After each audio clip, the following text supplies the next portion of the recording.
Hi friends, welcome to Kannada moral stories. ಬೆಳಗಿನ ಜಾವ 5 ಗಂಟೆ ಆಗ್ತಾ ಇತ್ತು. ಎಲ್ಲರೂ ಆರಾಮವಾಗಿ ನೆಮ್ಮದಿಯಾಗಿ ಮಲಗಿದ್ರು. ಆದರೆ ಆ ಒಂದು ಮನೆಯ ಮುಂದೆ ಮಾತ್ರ ತುಂಬಾ ಜೋರಾಗಿ ಕಾರಿನ ಹಾರನ್ ಶಬ್ದ ಕೇಳಿಸ್ತಾ ಇತ್ತು. ಒಳಗಡೆ ನಿದ್ದೆ ಮಾಡುತ್ತಿದ್ದ ತಾಯಿ ಗಾಬರಿಯಿಂದ ಎದ್ದು ಬೇಗ ಬಂದು ಬಾಗಿಲು ಓಪನ್ ಮಾಡ್ತಾರೆ. ಆಕೆಯ ಮಗ ಕಾರಿನ ಬಳಿ ನಿಂತು ಮುಗುಳ್ನಗುತ್ತಿದ್ದ. ಅವನ ಬಾಯಿಂದ ಹೊರಬಂದ ಮೊದಲ ಶಬ್ದ ಅದು ಅವನ ಅಮ್ಮನ ನಿಂತ ನೆಲವನ್ನೇ ಕಸಿದು ಬಿಟ್ಟಿತ್ತು. ಅಮ್ಮ, ಬಾಗಿಲಿನ ಬಳಿ ನಿಂತು ಏನ್ ನೋಡ್ತಾ ಇದೀಯಾ? ಬೇಗ ಬಾ, ನಿನ್ನ ಸೊಸೆಯನ್ನು ಮನೆಯೊಳಗೆ ಕರೆದುಕೊಂಡು ಹೋಗು. ನಾನು ಮದುವೆ ಮಾಡಿಕೊಂಡು ನಿನ್ನ ಸೊಸೆಯನ್ನು ಕರೆದುಕೊಂಡು ಬಂದಿದ್ದೇನೆ. ಈ ಮಾತು ಕೇಳುತ್ತಿದ್ದ ಹಾಗೆ ಆ ತಾಯಿ ಶಾಕ್ ಆಗಿದ್ದರು. ಮದುವೆಯ ಮಾತು ಕೇಳಿದ್ರೆ ಸಾಕು, ರೂಮಿನೊಳಗೆ ಹೋಗಿ ಬಾಗಿಲು ಮುಚ್ಚಿಕೊಳ್ಳುತ್ತಿದ್ದ ಮಗ, ಸ್ನೇಹಿತನ ಮದುವೆಯನ್ನು ನೋಡಿ ಬರುತ್ತೇನೆ ಎಂದು ಹೋಗಿದ್ದ ಮಗ ಈಗ ಮದುಮಗಳ ಜೊತೆ ಬಂದು ತಂದೆ ತಾಯಿಯ ಮುಂದೆ ನಿಂತುಕೊಂಡಿದ್ದ. ಇಷ್ಟಕ್ಕೂ ಈ ಹುಡುಗಿ ಯಾರು? ಹೇಗೆ ಇವನ ಜೊತೆ ಬಂತು? ಇದೆಲ್ಲ ಏನು ಎಂದು ಆಕೆ ಯೋಚಿಸುತ್ತಿದ್ದರು. ಮದುಮಗಳ ಮುಖದ ಮೇಲಿದ್ದ ಸೆರಗನ್ನು ತೆಗೆದು ಮದುಮಗಳ ಮುಖವನ್ನು ನೋಡಿದ ತಕ್ಷಣ ಆ ತಾಯಿಯ ಮನಸ್ಸಿನಲ್ಲಿದ್ದ ಎಲ್ಲ ಸಂತೋಷ ಕೋಪದಲ್ಲಿ ಬದಲಾಗಿ ಬಿಟ್ಟಿತ್ತು. ಆಕೆ ಕಣ್ಣುಗಳಲ್ಲಿ ಕೋಪದ ಜ್ವಾಲೆ ಕಾಣಿಸುತ್ತಿತ್ತು. ಆಕೆ ತನ್ನ ಮಗನ ಮೇಲೆ ಕೋಪದಿಂದ ಕೂಗಾಡ್ತಾ ಇದ್ಲು. ಮಗ, ನಿನ್ಗೇನಾದ್ರೂ ಹುಚ್ಚಿಡ್ದಿದ್ಯಾ? ನೀನು ಇದೆಂತ ಕೆಲಸ ಮಾಡಿಬಿಟ್ಟಿದೀಯಾ? ಶಿವಪುರ ಎಂಬ ಹಳ್ಳಿಯಲ್ಲಿ ಸುಮಾರು 25 ವರ್ಷದ ಶ್ರೀನಿವಾಸ್ ಎಂಬ ಸರಳ, ಸುಂದರ, ಎಷ್ಟೋ ಕಷ್ಟಪಡುವ ಯುವಕನಿದ್ದ. ಶ್ರೀನಿವಾಸ್ ಅವರ ತಂದೆ ರಾಮ್ಪ್ರಸಾದ್ ಅವರಿಗೆ ಒಂದು ಸಣ್ಣ ಕಿರಾಣಿ ಅಂಗಡಿ ಇತ್ತು. 30 ವರ್ಷದಿಂದ ರಾಮ್ಪ್ರಸಾದ್ ಅವರು ಕಿರಾಣಿ ಅಂಗಡಿ ನಡೆಸುತ್ತಿದ್ದರು. ಶ್ರೀನಿವಾಸ್ ಅವರ ಅಣ್ಣ ನಗರದಲ್ಲಿ ಒಂದು ಪ್ರೈವೇಟ್ ಕಂಪನಿಯಲ್ಲಿ ಕೆಲಸ ಮಾಡುತ್ತಾ ತನ್ನ ಹೆಂಡತಿ ಮತ್ತು ಮಕ್ಕಳ ಜೊತೆ ಅವನು ನಗರದಲ್ಲೇ ಸೆಟ್ಲ್ ಆಗಿಬಿಟ್ಟಿದ್ದ. ಮನೆಯಲ್ಲಿ ಕೇವಲ ಶ್ರೀನಿವಾಸ್, ರಾಮ್ಪ್ರಸಾದ್ ಅವರು ಮತ್ತು ಶಾರದಾ ದೇವಿ ಅವರು ಮಾತ್ರ ಇದ್ರು. ಕಳೆದ 2-3 ವರ್ಷಗಳಿಂದ ರಾಮ್ಪ್ರಸಾದ್ ಅವರಿಗೆ ಆರೋಗ್ಯ ಕೂಡ ಸ್ವಲ್ಪ ಸರಿಯಿರಲಿಲ್ಲ. ಆದ್ದರಿಂದ ನಿಧಾನವಾಗಿ ಅಂಗಡಿಯ ಪೂರ್ತಿ ಜವಾಬ್ದಾರಿ ಶ್ರೀನಿವಾಸ್ನ ಹೆಗಲ ಮೇಲೆ ಬಂದಿತ್ತು. ಬೆಳಿಗ್ಗೆ 6 ಗಂಟೆಗೆ ಅಂಗಡಿ ಓಪನ್ ಮಾಡಿದ್ರೆ ರಾತ್ರಿ 9 ಗಂಟೆಗೆ ಅಂಗಡಿಯನ್ನು ಮುಚ್ಚುತ್ತಿದ್ದರು. ಶ್ರೀನಿವಾಸ್ ತುಂಬಾ ನಿಷ್ಠೆಯಿಂದ ತನ್ನ ಕೆಲಸ ಮಾಡ್ತಾ ಇದ್ದ. ಹಳ್ಳಿಯ ಎಲ್ಲಾ ಜನ ಹೇಳ್ತಾ ಇದ್ರು, ರಾಮ್ಪ್ರಸಾದ್, ನಿನ್ನ ಮಗ ನಿಜವಾಗಿಯೂ ಬಂಗಾರ ಕಣಯ್ಯ. ಇವನನ್ನು ಯಾರು ತಾನೇ ಮದುವೆ ಮಾಡ್ಕೊಳ್ತಾಳೋ ಆ ಹುಡುಗಿ ತುಂಬಾ ಅದೃಷ್ಟವಂತೆ ಅಂತ ಹೇಳ್ತಾ ಇದ್ರು.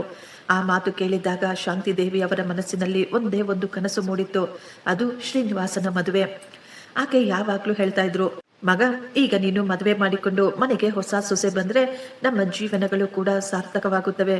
ನಮಗೆ ವಯಸ್ಸಾಗ್ತಾ ಇದೆ. ನಾವು ಹೋಗುವಷ್ಟರಲ್ಲಿ ನಿನ್ನ ಮಕ್ಕಳನ್ನು ನೋಡಬೇಕು ಎಂದು ನಮಗೆ ತುಂಬಾ ಆಸೆಯಾಗುತ್ತಿದೆ. ಈ ಮಾತು ಕೇಳಿ ಶ್ರೀನಿವಾಸ್ ನಾಚಿಕೆಯಿಂದ ಮುಗುಳ್ನಗುತ್ತಿದ್ದ. ಮೊದಲು ಎಲ್ಲರ ಹಾಗೆ ಶ್ರೀನಿವಾಸ್ ಕೂಡ ಎಷ್ಟೋ ಕನಸು ಕಂಡಿದ್ದ. ತನ್ನ ಜೀವನ ಸಂಗಾತಿಯ ಬಗ್ಗೆ, ನಾನು ಮದುವೆ ಮಾಡಿಕೊಳ್ಳುವ ಹುಡುಗಿ ನನ್ನ ಎಲ್ಲ ಕಷ್ಟ ಸುಖಗಳಲ್ಲಿಯೂ ನನ್ನ ಜೊತೆ ನಿಂತುಕೊಳ್ಬೇಕು ಅಂತ. ಒಂದು ದಿನ ಶಾಂತಿ ದೇವಿ ಅವರ ಸಂಬಂಧಿಕರ ಕಡೆಯಿಂದ ಒಂದು ಸಂಬಂಧ ಬಂದಿತ್ತು. ಸಂಬಂಧಿಕರು ಹೇಳ್ತಾ ಇದ್ರು, ಅಂಜಲಿ ಸಾಕ್ಷಾತ್ ಮಹಾಲಕ್ಷ್ಮಿಯ ರೂಪ ಇದ್ದ ಹಾಗೆ, BA ವರೆಗೂ ಓದಿದ್ದಾಳೆ, ತುಂಬಾ ಚೆನ್ನಾಗಿ ಬಟ್ಟೆ ಹೊಲಿತಾಳೆ, ಒಳ್ಳೆಯ ಸಂಸ್ಕಾರ ಇರುವಂತಹ ಹೆಣ್ಣು ಮಗಳು, ನೋಡಲು ಕೂಡ ತುಂಬಾ ಸುಂದರವಾಗಿದ್ದಾಳೆ. ಅವರ ತಂದೆ ಪ್ರೈಮರಿ ಸ್ಕೂಲ್ನಲ್ಲಿ ಟೀಚರ್ ಆಗಿ ಕೆಲಸ ಮಾಡ್ತಾರೆ. ಬಡವರಾದ್ರೂ ಸಂಸ್ಕಾರವಂತರು.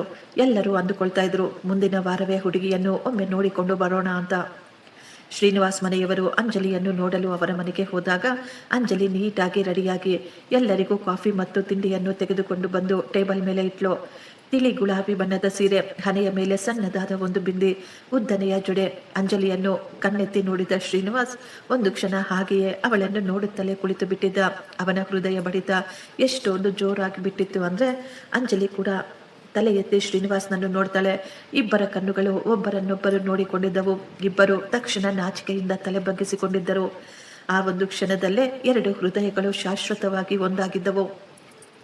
ಹಿರಿಯರು ಹೇಳುತ್ತಿದ್ದರು, ನೀವಿಬ್ಬರು ಒಂಟಿಯಾಗಿ ಮಹಡಿ ಮೇಲೆ ಸ್ವಲ್ಪ ಸಮಯ ಮಾತನಾಡಿಕೊಳ್ಳಿ. ಸಾಯಂಕಾಲ ಆ ತಣ್ಣನೆಯ ಗಾಳಿಯಲ್ಲಿ ಅವರಿಬ್ಬರು ಒಬ್ಬರ ಮುಂದೆ ಒಬ್ಬರು ನಿಂತುಕೊಂಡಿದ್ರು. ಶ್ರೀನಿವಾಸ್ಗೆ ಅರ್ಥನೇ ಆಗಲಿಲ್ಲ ಇಷ್ಟಕ್ಕೂ ನಾನು ಏನು ಅಂತ ಮಾತನಾಡಬೇಕು ಎಂದು. ಅವನು ಎಷ್ಟೋ ಕಷ್ಟಪಟ್ಟು ಸಂಕೋಚದಿಂದ ಮಾತು ಶುರು ಮಾಡಿದ. ನಿಮ್ಮ ಹೆಸರು? ಅದು ನಿಮ್ಮ ಹೆಸರು ಅಂಜಲಿ ಅಲ್ವಾ ಅಂತ ಕೇಳ್ತಾನೆ. ಅಂಜಲಿ ಮುಗುಳ್ನಗುತ್ತಾ, ಹೌದು, ನಾನೇ ಅಂಜಲಿ ಎಂದು ಹೇಳ್ತಾಳೆ. ಆಗ ಶ್ರೀನಿವಾಸ್ ಸ್ವಲ್ಪ ಧೈರ್ಯ ತಂದುಕೊಂಡು ಹೇಳ್ತಾನೆ, ನೋಡಿ, ನಾನು ಹೆಚ್ಚಾಗಿ ಓದಿಲ್ಲ. PUC ನಂತರ ನಾನು ನನ್ನ ತಂದೆಯ ಅಂಗಡಿಯನ್ನೇ ಸಂಭಾಳಿಸುತ್ತಿದ್ದೆ. ನನ್ನ ಬಳಿ ದೊಡ್ಡ ಉದ್ಯೋಗವಿಲ್ಲ. ನನಗೆ ದೊಡ್ಡ ಬಂಗಲೆ, ಕಾರು ಕೂಡ ಇಲ್ಲ. ನನ್ನ ಬಳಿ ಪ್ರಾಮಾಣಿಕವಾದ ಒಳ್ಳೆಯ ಮನಸ್ಸಿದೆ. ಜೀವನದುದ್ದಕ್ಕೂ ನಿಮ್ಮನ್ನು ಯಾವತ್ತೂ ಕಣ್ಣೀರು ಹಾಕಿಸದೆ ನಿಮ್ಮನ್ನು ಚೆನ್ನಾಗಿ ನೋಡಿಕೊಳ್ಳಬಲ್ಲೆ ಎಂದು ಮಾತ್ರ ನಾನು ಮಾತು ಕೊಡಬಲ್ಲೆ. ನೀವು ಚೆನ್ನಾಗಿ ಯೋಚಿಸಿ ಹೇಳಿ, ನೀವು ಇಷ್ಟರಲ್ಲೇ ನನ್ನ ಜೊತೆ ಸಂತೋಷವಾಗಿರಲು ಸಾಧ್ಯವಾ ಎಂದು. ಅಂಜಲಿ ನಿಧಾನವಾಗಿ ತಲೆ ಎತ್ತಿ ಅವರನ್ನೇ ನೋಡ್ತಾ ಇದ್ಲು. ಅವಳ ಕಣ್ಣುಗಳಲ್ಲಿ ಎಷ್ಟೊಂದು ಹೊಳಪು ಬಂದಿತ್ತು. ಅಂಜಲಿ ತುಂಬಾ ಶಾಂತವಾಗಿ ಹೇಳ್ತಾಳೆ, ದೊಡ್ಡ ದೊಡ್ಡ ಬಂಗಲೆ, ಕಾರು ಇರುವವರು ಕೂಡ ಕಣ್ಣೀರು ಹಾಕುವುದನ್ನು ನಾನು ನೋಡಿದ್ದೀನಿ. ಸಣ್ಣ ಮನೆಯಲ್ಲಿ ಎಷ್ಟೋ ಸಂತೋಷವಾಗಿ ಇರುವವರನ್ನು ಸಹ ನಾನು ನೋಡಿದ್ದೀನಿ. ಮನೆ ದುಡ್ಡಿನಿಂದ ಅಲ್ಲ, ಒಳ್ಳೆಯ ಸಂಸ್ಕಾರದಿಂದ ನಿಂತುಕೊಳ್ಳುತ್ತೆ. ನಿಮ್ಮ ಉದ್ದೇಶಗಳು ನಿಮ್ಮ ಕಣ್ಣಿನಲ್ಲಿ ಸ್ಪಷ್ಟವಾಗಿ ಕಾಣಿಸುತ್ತಿವೆ ಅಂತ ಹೇಳ್ತಾಳೆ. ಅಂಜಲಿಯ ಈ ಮಾತು ಕೇಳಿ ಶ್ರೀನಿವಾಸ್ ಆ ಕ್ಷಣವೇ ಅವಳಿಗೆ ಮನಸ್ಸೋತಿದ್ದ. ಅವರಿಬ್ಬರು ಕೆಳಗೆ ಬಂದು ಹಿರಿಯರಿಗೆ ಹೇಳ್ತಾರೆ, ನಮಗೆ ಈ ಮದುವೆ ಒಪ್ಪಿಗೆ ಇದೆ ಎಂದು. ಮನೆಯಲ್ಲಿ ಎಲ್ಲರೂ ಎಷ್ಟೋ ಸಂತೋಷ ಪಡ್ತಾರೆ. ಸಿಹಿಗಳನ್ನು ಹಂಚಿಕೊಂಡಿದ್ದರು. ಅಲ್ಲೇ ಒಬ್ಬರಿಗೊಬ್ಬರು ಉಂಗುರಗಳನ್ನು ಸಹ ಬದಲಾಯಿಸಿಕೊಂಡಿದ್ದರು. ಪುರೋಹಿತರು 4 ತಿಂಗಳ ನಂತರ ಒಳ್ಳೆಯ ಮುಹೂರ್ತವಿದೆ ಎಂದು ಸಹ ಸೂಚಿಸಿದರು. ಅಂಜಲಿ ಮತ್ತು ಶ್ರೀನಿವಾಸ್ಗೆ ಈ 4 ತಿಂಗಳು ಸ್ವರ್ಗದಂತೆಯೇ ಇತ್ತು. ಅವರಿಬ್ಬರು ಆಗಾಗ ಫೋನಿನಲ್ಲಿ ಮಾತನಾಡಿಕೊಳ್ತಾ ಇದ್ರು. ಮೊದಲು ಕೇವಲ 2 ನಿಮಿಷ ಊಟ ಆಯ್ತಾ ಎಂದು ಫೋನ್ ಮಾಡುತ್ತಿದ್ದ ಅವರ ಮಾತುಗಳು ನಿಧಾನವಾಗಿ ಗಂಟೆಗಟ್ಟಲೆವರೆಗೂ ಮಾತನಾಡಿಕೊಳ್ತಾ ಇದ್ರು. ರಾತ್ರಿ ಮನೆಯಲ್ಲಿ ಎಲ್ಲರೂ ಚೆನ್ನಾಗಿ ಮಲಗಿದ ನಂತರ ಶ್ರೀನಿವಾಸ್ ಒಬ್ಬನೇ ಟೆರೆಸ್ಟ್ ಮೇಲೆ ಹೋಗಿ ತುಂಬಾ ನಿಧಾನವಾಗಿ ಗಂಟೆಗಳ ಗಟ್ಟಲೆ ಮಾತನಾಡ್ತಾ ಇದ್ದ. ಅಂಜಲಿ ತನ್ನ ಆಸೆಗಳನ್ನು, ತನ್ನ ಕನಸುಗಳನ್ನು ಅವನ ಜೊತೆ ಹಂಚಿಕೊಳ್ತಾಳೆ. ಅಂಜಲಿ ಹೇಳ್ತಾಳೆ, ನನಗೆ ಮಳೆ ಅಂದ್ರೆ ತುಂಬಾ ಇಷ್ಟ. ಮದುವೆ ನಂತರ ನಾವಿಬ್ಬರು ನಮ್ಮ ಮನೆಯ ಟೆರೆಸ್ ಮೇಲೆ ನಿಂತುಕೊಂಡು ಮಳೆಯಲ್ಲಿ ನೆನೆಯೋಣ. ಶ್ರೀನಿವಾಸ್ ತುಂಬಾ ಸಂತೋಷವಾಗಿ ಹೇಳ್ತಾ ಇದ್ದ. ಖಂಡಿತ, ನಾನು ನಿನಗಾಗಿ ಬಿಸಿ ಬಿಸಿಯಾದ ಬೋಂಡ ಸಹ ಮಾಡ್ತೀನಿ. ಅಂಜಲಿ ಎಷ್ಟೋ ಆಶ್ಚರ್ಯವಾಗಿ ಕೇಳ್ತಾಳೆ, ನಿಮಗೆ ಬೋಂಡ ಮಾಡಲು ಕೂಡ ಬರುತ್ತಾ? ಶ್ರೀನಿವಾಸ್ ನಗುತ್ತಾ, ಇಲ್ಲ, ನನಗೆ ಬರೋದಿಲ್ಲ. ಆದರೆ ನಿನಗಾಗಿ ನಾನು ಖಂಡಿತ ಕಲ್ತ್ಕೊಳ್ತೀನಿ. ನಿನಗಾಗಿ ನಾನು ಪ್ರಪಂಚದ ಯಾವುದೇ ವಿಷಯವನ್ನು ಬೇಕಾದರೂ ಕಲಿಯುತ್ತೇನೆ ಎಂದು ಹೇಳಿದಾಗ ಅಂಜಲಿ ನಾಚಿಕೆಯಿಂದ ಸುಮ್ಮನಾಗಿ ಬಿಟ್ಟಿದ್ಲು. ಒಮ್ಮೆ ಅಂಜಲಿಯ ಪರಿವಾರ ಮದುವೆಯ ಸಾಮಾನುಗಳನ್ನು ಕೊಂಡುಕೊಳ್ಳಲು ಹೋಗ್ತಾರೆ. ಅದೇ ಮಾರುಕಟ್ಟೆಯಲ್ಲಿ ಶ್ರೀನಿವಾಸ್ ಅವರ ಕುಟುಂಬದವರು ಕೂಡ ಬಂದಿದ್ರು. ಶ್ರೀನಿವಾಸ್ ಅಲ್ಲಿ ಅಂಜಲಿಯನ್ನು ನೋಡಿ ಕೆಂಪು ಮತ್ತು ಹಸಿರು ಬಣ್ಣದ ಬಳೆಗಳನ್ನು ಕೊಡಿಸುತ್ತಾನೆ. ಅಂಜಲಿಯ ತಂದೆ ಎಲ್ಲಾ ಸಾಮಾನುಗಳನ್ನು ಕೊಂಡುಕೊಂಡಿದ್ರು. ಆದರೆ ಅವುಗಳನ್ನು ಇಟ್ಟುಕೊಳ್ಳಲು ಈಗ ಅವರಿಗೆ ಸ್ಥಳದ ಕೊರತೆ ಕಾಣಿಸ್ತಾ ಇತ್ತು. ಆದ್ದರಿಂದ ಅಂಜಲಿಯ ತಂದೆ ಹೇಳ್ತಾರೆ, ಸಂಬಂಧಿಗಳೇ, ಈ ಸಾಮಾನುಗಳನ್ನು ಈಗಲೇ ನಿಮ್ಮ ಮನೆಗೆ ಕಳುಹಿಸಿಕೊಡುತ್ತೇನೆ. ಹೇಗಿದ್ರು ಕೊನೆಗೂ ಈ ಸಾಮಾನುಗಳು ಅಲ್ಲಿಗೆ ಬಂದು ಸೇರ್ಬೇಕಲ್ವಾ? ದಯವಿಟ್ಟು ಈ ಎಲ್ಲಾ ಸಾಮಾನುಗಳನ್ನು ಈಗಲೇ ನಿಮ್ಮ ಮನೆಯಲ್ಲಿ ಇರಿಸಿಕೊಳ್ಳಿ. ರಾಮ್ ಪ್ರಸಾದ್ ಅವರು ಕೂಡ ಎಲ್ಲ ಸಾಮಾನುಗಳನ್ನು ತಮ್ಮ ಮನೆಯಲ್ಲಿ ಇಟ್ಟುಕೊಳ್ಳಲು ಒಪ್ಪಿಕೊಳ್ಳುತ್ತಾರೆ. ಈಗ ಸಾಮಾನುಗಳೆಲ್ಲ ನೇರವಾಗಿ ಶ್ರೀನಿವಾಸ್ ಅವರ ಮನೆಗೆ ಹೋಗಿ ತಲುಪಿದ್ದವು. ಮದುವೆಯ ಆಮಂತ್ರಣ ಪತ್ರಗಳನ್ನು ಹಂಚಲಾಯಿತು. ಮನೆಗೆ ಸುಣ್ಣ ಬಣ್ಣ ಬಳಿಯಲಾಯಿತು. ಮದುವೆಯ ಅಡಿಗೆಯನ್ನು ತಯಾರಿಸಲು ಭಟ್ಟರನ್ನು ಸಹ ನೇಮಿಸಲಾಯಿತು. ಶ್ರೀನಿವಾಸ್ ತನ್ನ ಹೊಸ ಜೀವನಕ್ಕಾಗಿ, ತನ್ನ ಮೊದಲ ರಾತ್ರಿಗಾಗಿ ತನ್ನ ರೂಮನ್ನು ತನ್ನ ಕೈಯಿಂದ ಅಲಂಕಾರ ಮಾಡ್ತಾ ಇದ್ದ. ಕಿಟಕಿಗಳಿಗೆ ಹೊಸ ಪರದೆಗಳನ್ನು ಹಾಕಿದ. ರೂಮಿನ ಬಣ್ಣ ಬದಲಾಯಿಸಿದ. ಹಾಸಿಗೆಯ ಬೆಡ್ಶೀಟ್ಗಳನ್ನು ಸಹ ನಿರ್ಧರಿಸಿದ. ಪ್ರತಿ ರಾತ್ರಿ ಮಲಗುವ ಮೊದಲು ಕ್ಯಾಲೆಂಡರ್ನಲ್ಲಿ ಒಂದು ದಿನವನ್ನು ಒಡೆದು ಹಾಕುತ್ತಾ ಅವನು ಈಗ ಒಂದೊಂದೇ ದಿನವನ್ನು ಲೆಕ್ಕ ಹಾಕ್ತಾ ಇದ್ದ. ಮದುವೆಯಲ್ಲಿ ಈಗ ಕೇವಲ 10 ದಿನಗಳು ಮಾತ್ರ ಉಳಿದಿದ್ದವು. ಈ ದಿನ ಅಂಜಲಿ ತನ್ನ ಗೆಳತಿಯ ಜೊತೆ ದೇವಸ್ಥಾನಕ್ಕೆ ಹೋಗಿದ್ಲು. ಶ್ರೀನಿವಾಸ್ ಕೊಡಿಸಿದ್ದ ಅದೇ ಬಳೆಗಳನ್ನು ಹಾಕಿಕೊಂಡು ತನ್ನ ಗಂಡನ ದೀರ್ಘಾಯುಷ್ಯ ಮತ್ತು ತನ್ನ ಜೀವನ ಸುಖವಾಗಿರಬೇಕು ಎಂದು ಬೇಡಿಕೊಳ್ಳಲು ದೇವಸ್ಥಾನದಿಂದ ವಾಪಸ್ ಬರುವಾಗ ಅವಳು ಎಷ್ಟೋ ಸಂತೋಷವಾಗಿ ನಡೆದುಕೊಂಡು ಬರ್ತಾ ಇದ್ಲು. ಅವಳ ಮನಸ್ಸಿನಲ್ಲಿಯೇ ಯೋಚಿಸ್ತಾ ಇದ್ಲು, ಇನ್ನು ಕೇವಲ 10 ದಿನದ ನಂತರ ನಾನು ಶ್ರೀನಿವಾಸ್ ಅವರ ಮನೆಯ ಸೊಸೆಯಾಗ್ತೀನಿ.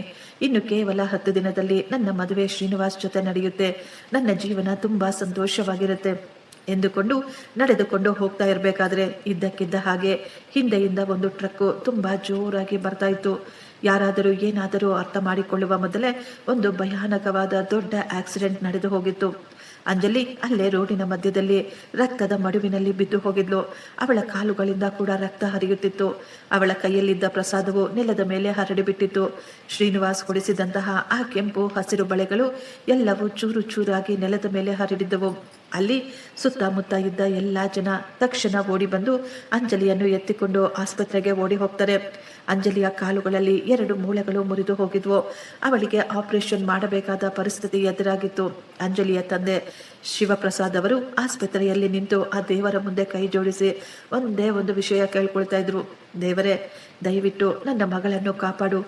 ಕೇವಲ 10 ದಿನದಲ್ಲಿ ಅವಳ ಮದುವೆ ಇದೆ. ನನ್ನ ಪ್ರಾಣ ತೆಗೆದುಕೋ ಪರವಾಗಿಲ್ಲ, ಆದರೆ ನನ್ನ ಮಗಳನ್ನು ಮಾತ್ರ ಉಳಿಸು ಎಂದು ಅವರು ಬೇಡಿಕೊಳ್ತಾ ಇದ್ರು. ಮಾರನೆಯ ದಿನ ಬೆಳಿಗ್ಗೆ ಶಿವಪ್ರಸಾದ್ ಅವರು ಶ್ರೀನಿವಾಸ್ ಅವರ ಮನೆಗೆ ಫೋನ್ ಮಾಡ್ತಾರೆ.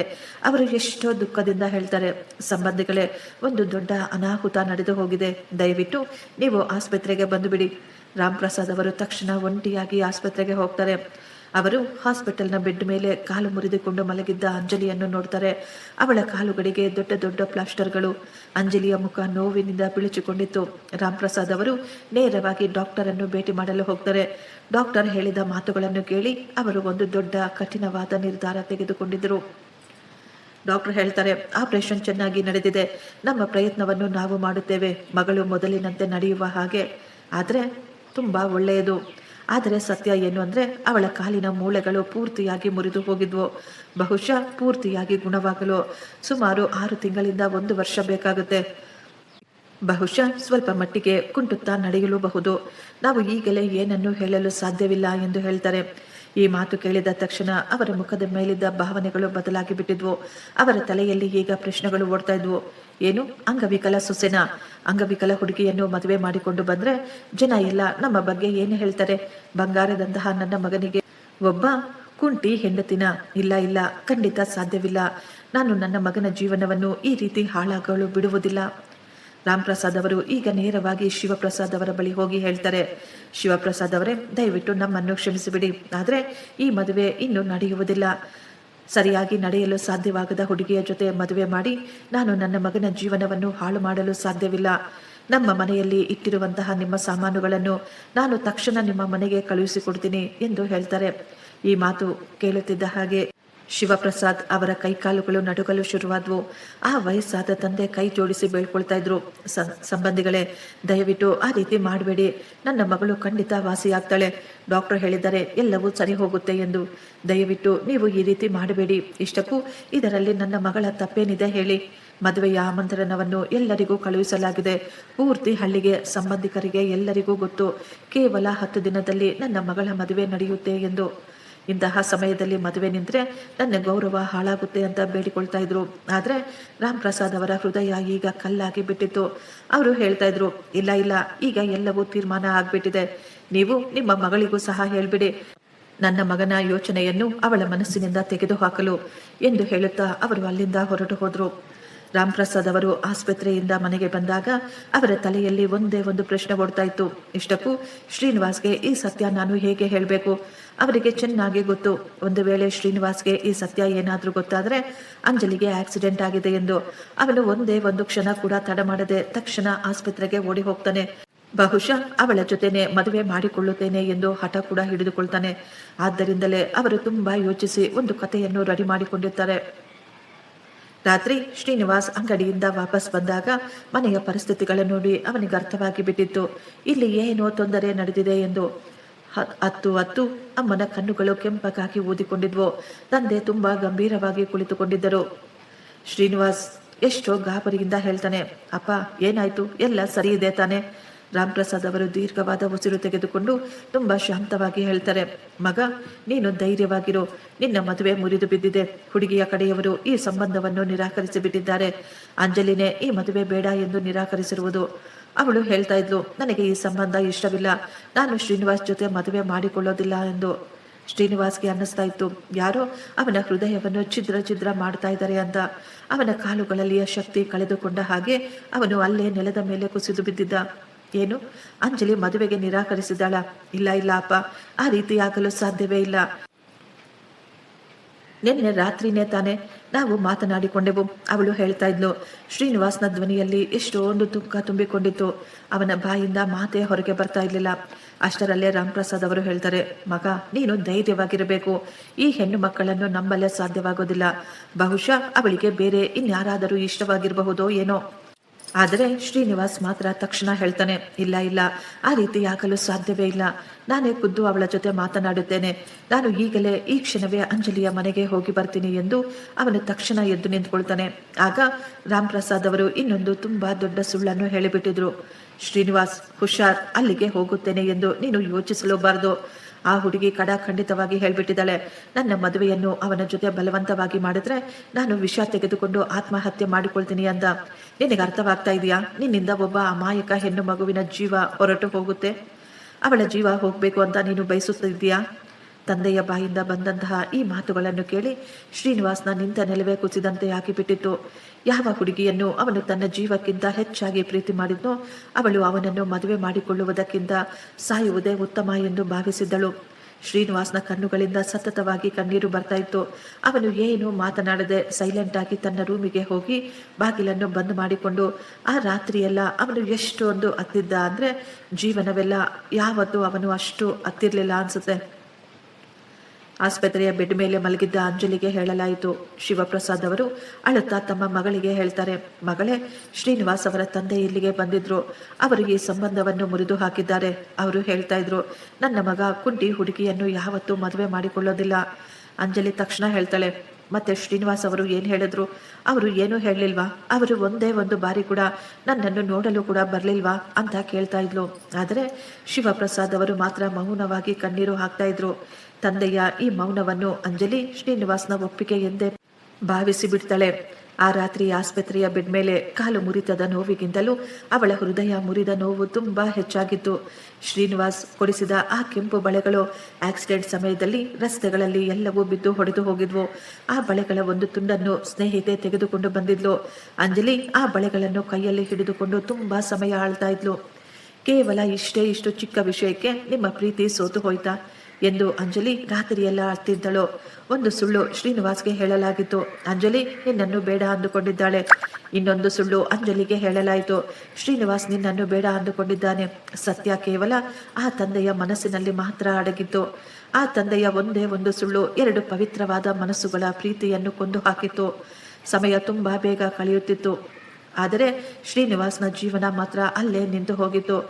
ನಗುವಿನಿಂದಲೇ ಎಲ್ಲರ ಮನಸ್ಸು ಗೆಲ್ಲುತ್ತಿದ್ದ ಶ್ರೀನಿವಾಸ್ ಈಗ ಅವನ ಮುಖದ ಮೇಲೆ ಒಂದೇ ಒಂದು ನಗು ಸಹ ಇರಲಿಲ್ಲ. ಅವನು ಈಗ ಒಂದು ಮಿಷನ್ ರೀತಿ ಆಗಿಬಿಟ್ಟಿದ್ದ. ಬೆಳಿಗ್ಗೆ ಅಂಗಡಿಗೆ ಹೋಗ್ತಾ ಇದ್ದ, ರಾತ್ರಿ ಮನೆಗೆ ವಾಪಸ್ ಬರ್ತಾ ಇದ್ದ, ಊಟ ಮಾಡಿ ಮಲಗಿ ಬಿಡುತ್ತಿದ್ದ, ಯಾರ ಜೊತೆಯೂ ಸರಿಯಾಗಿ ಮಾತನಾಡುತ್ತಲೂ ಇರಲಿಲ್ಲ. ಈಗ ಇದೇ ಅವನ ಜೀವನದ ದಿನಚರಿ ಆಗ್ಬಿಟ್ಟಿತ್ತು. ಅಂಗಡಿಗೆ ಬಂದವರು ಏನಾದರೂ ಮಾತನಾಡಿಕೊಳ್ತಾ ಇದ್ರು. ಶ್ರೀನಿವಾಸ್ಗೆ ಅನ್ನಿಸ್ತಾ ಇತ್ತು, ಇವರು ನನ್ನನ್ನೇ ನೋಡಿ ನಗುತ್ತಿದ್ದಾರೆ, ನನ್ನ ಬಗ್ಗೆ ಏನೋ ಮಾತನಾಡಿಕೊಳ್ತಾ ಇದ್ದಾರೆ ಎಂದು. ನೋಡು, ಇವನನ್ನೇ ಆ ಹುಡುಗಿ ಬೇಡ ಎಂದು ಹೇಳಿರುವುದು. ಬಹುಶಃ ಇವನಲ್ಲೇ ಏನೋ ದೊಡ್ಡ ದೋಷ ಇರಬೇಕು ಅಂತ ಜನ ನನ್ನ ಬಗ್ಗೆ ಹೇಳ್ತಾ ಇದ್ದಾರೆ ಎಂದು ಅವನಿಗೆ ಅನ್ನಿಸ್ತಾ ಇತ್ತು. ಈಗ ಅವನು ಕನ್ನಡಿಯಲ್ಲಿ ತನ್ನ ಮುಖ ನೋಡಿಕೊಳ್ಳುವುದನ್ನು ಸಹ ಬಿಟ್ಟುಬಿಟ್ಟ. ಅವನ ಮೇಲೆ ಅವನಿಗೆ ಎಷ್ಟೊಂದು ದ್ವೇಷ ಹುಟ್ಟಿಕೊಂಡಿತ್ತು. ರಾತ್ರಿಯಾದರೆ ಒಂಟಿಯಾಗಿ ಟೆರೆಸ್ಟ್ ಮೇಲೆ ಹೋಗ್ತಾ ಇದ್ದ.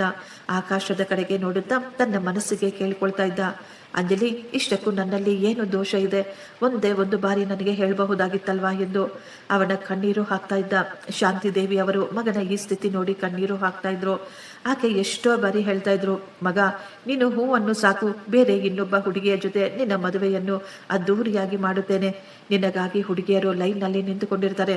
ಆದರೆ ಶ್ರೀನಿವಾಸ್ ಮಾತ್ರ ಪ್ರತಿ ಬಾರಿ ಒಂದೇ ಒಂದು ಉತ್ತರ ಕೊಡ್ತಾ ಇದ್ದ, ಇಲ್ಲ, ಇನ್ನು ಮುಂದೆ ನನ್ನ ಜೀವನದಲ್ಲಿ ಮದುವೆ ಎನ್ನುವುದೇ ಇಲ್ಲ.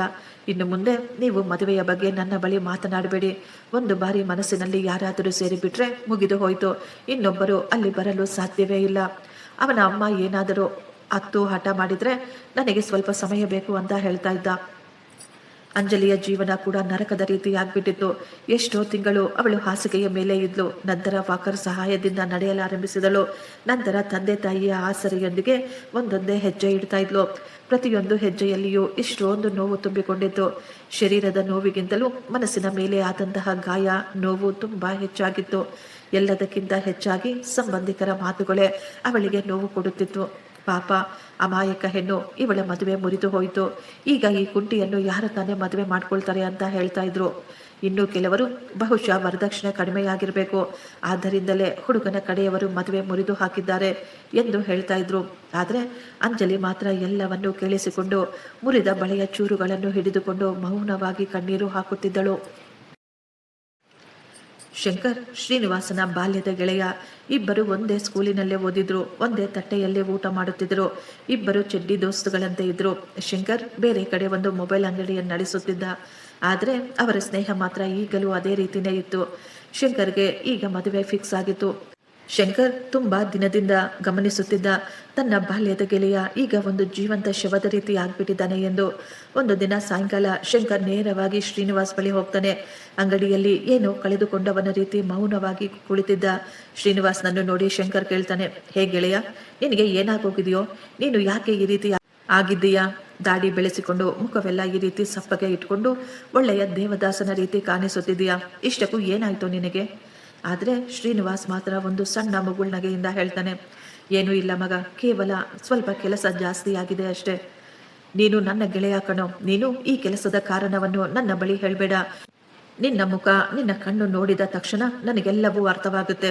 ನೋಡು, ಮುಂದಿನ ವಾರ ನನ್ನ ಮದುವೆ ಇದೆ. ನನ್ನ ಮದುವೆಗೆ ಈ ರೀತಿ ಸಪ್ಪೆ ಮುಖ ಹಾಕಿಕೊಂಡು ದೇವದಾಸ್ನ ರೀತಿ ಬರಬೇಡ. ನನಗೆ ನನ್ನ ಹಳೆಯ ಗೆಳೆಯ ಬೇಕು. ಹೇಳು, ನನ್ನ ಮದುವೆಗೆ ನೀನು ಬರ್ತೀಯಾ ಇಲ್ವಾ? ಶ್ರೀನಿವಾಸ್ನ ಕಣ್ಣುಗಳು ತುಂಬಿ ಬಂದಿದ್ವು. ಏನೋ ಹುಚ್ಚನ ರೀತಿ ಮಾತನಾಡ್ತಾ ಇದೆಯಾ? ನಾನು ನಿನ್ನ ಮದುವೆಗೆ ಬರಲಿಲ್ಲ ಅಂದರೆ ಇನ್ನು ಯಾರ ಮದುವೆಗೆ ತಾನೇ ಹೋಗಬೇಕು? ನೀನು ನನ್ನ ಗೆಳೆಯ ಮಾತ್ರವಲ್ಲ, ನನ್ನ ಅಣ್ಣ ಇದ್ದ ಹಾಗೆ ಅಂತ ಹೇಳ್ತಾನೆ. ಶಂಕರ್ ತಕ್ಷಣ ಹೇಳ್ತಾನೆ, ಹಾಗಿದ್ರೆ ನಡಿ, ಈಗಲೇ ನಾವಿಬ್ಬರು ಮಾರ್ಕೆಟಿಗೆ ಹೋಗೋಣ. ನಿನಗಾಗಿ ಒಳ್ಳೆಯ ಬಟ್ಟೆಗಳನ್ನು ಖರೀದಿಸೋಣ. ನನ್ನ ಮದುವೆಯಲ್ಲಿ ನೀನು ಎಲ್ಲರಿಗಿಂತಲೂ ತುಂಬ ಚೆನ್ನಾಗಿ ಕಾಣಿಸ್ಬೇಕು. ಅಲ್ಲಿ ನಿಂತು ಎಲ್ಲ ಕೆಲಸವನ್ನು ನೀನೇ ನೋಡಿಕೊಳ್ಳಬೇಕು ಎಂದು ಶಂಕರ್ ಶ್ರೀನಿವಾಸ್ನನ್ನು ಮಾರ್ಕೆಟ್ಗೆ ಕರೆದುಕೊಂಡು ಹೋಗ್ತಾನೆ. ಶಂಕರ್ ಬಲವಂತವಾಗಿಯೇ ಶ್ರೀನಿವಾಸ್ಗೆ ಒಂದು ಒಳ್ಳೆಯ ಸುಂದರವಾದ ಡಿಸೈನರ್ ಬಟ್ಟೆಗಳನ್ನು, ಶೂಗಳನ್ನು ಸಹ ಕೊಡಿಸುತ್ತಾನೆ. ನಂತರ ಅವರಿಬ್ಬರು ಚಾಟ್ ಸೆಂಟರ್ಗೆ ಹೋಗಿ ಸ್ವಲ್ಪ ತಿಂಡಿಯನ್ನು ಸಹ ತಿನ್ನುತ್ತಾರೆ. ಮನೆಗೆ ಹೋದಾಗ ಶಾಂತಿ ದೇವಿಯವರು ಮಗನ ಕೈಯಲ್ಲಿ ಇದ್ದ ಶಾಪಿಂಗ್ ಬ್ಯಾಗುಗಳನ್ನು ನೋಡಿ ಎಷ್ಟೋ ಆಶ್ಚರ್ಯಪಟ್ಟಿದ್ರು. ಶ್ರೀನಿವಾಸ್ ಹೇಳ್ತಾ ಇದ್ದ, ಅಮ್ಮ, ನಾನು ಶಂಕರ್ ಮದುವೆಗೆ ಹೋಗಿ ಬರುತ್ತೇನೆ. ಎಷ್ಟೋ ತಿಂಗಳ ನಂತರ ತನ್ನ ಮಗನ ಮುಖದ ಮೇಲೆ ಇದ್ದಂತಹ ಆ ನಗುವನ್ನು, ಆ ಸಂತೋಷವನ್ನು ನೋಡಿ ಆ ತಾಯಿ ಆ ದೇವರಿಗೆ ಕೋಟಿ ಕೋಟಿ ಧನ್ಯವಾದಗಳನ್ನು ಅರ್ಪಿಸುತ್ತಾರೆ. ಆಕೆ ಕೇಳ್ಕೊಳ್ತಾರೆ, ದೇವರೇ, ತುಂಬ ಬೇಗ ನನ್ನ ಮಗ ಕೂಡ ಮದುವೆ ಮಾಡಿಕೊಂಡು ಅವನದ್ದು ಅಂತ ಒಂದು ಸುಂದರವಾದ ಸಂಸಾರ ಆಗಬೇಕು ಅಂತ. ಈಗ ಶಂಕರ್ನ ಮದುವೆಯ ದಿನ ಕೂಡ ಬಂದುಬಿಟ್ಟಿತ್ತು. ಶಂಕರ್ ಕೊಡಿಸಿದಂತಹ ಬಟ್ಟೆಗಳಲ್ಲಿ ಶ್ರೀನಿವಾಸ್ ಮದುಮಗನ ರೀತಿಯೇ ಕಾಣಿಸುತ್ತಿದ್ದ. ಜನರೆಲ್ಲರೂ ಶ್ರೀನಿವಾಸ್ನನ್ನು ನೋಡಿ ತುಂಬಾ ಸಂತೋಷಪಟ್ಟಿದ್ದರು. ಎಷ್ಟೋ ದಿನದ ನಂತರ ಇವನ ಮುಖದ ಮೇಲೆ ಮತ್ತೆ ಸಂತೋಷ ವಾಪಸ್ ಬಂದಿದೆ ಎಂದು. ಮದುವೆಯ ಕಾರ್ಯಕ್ರಮಗಳಲ್ಲಿ ಶ್ರೀನಿವಾಸ್ ಒಂದು ಮೂಲೆಯಲ್ಲಿ ಸೈಲೆಂಟ್ ಆಗಿ ಕುಳಿತು ಮದುವೆಯ ಕಾರ್ಯಕ್ರಮಗಳನ್ನು ನೋಡುತ್ತಿದ್ದ. ಆಗಲೇ ಅವನ ಕಣ್ಣುಗಳಿಗೆ ಒಂದು ದೃಶ್ಯ ಕಾಣಿಸುತ್ತೆ. ಒಬ್ಬ ಹುಡುಗಿ ತನ್ನ ತಾಯಿಯ ಕೈಗಳನ್ನು ಹಿಡಿದುಕೊಂಡು ತುಂಬಾ ನಿಧಾನವಾಗಿ ಒಂದೊಂದೇ ಹೆಜ್ಜೆ ತುಂಬಾ ಹುಷಾರಾಗಿ ಇಟ್ಟು ನಡೆಯುತ್ತಿದ್ದಳು.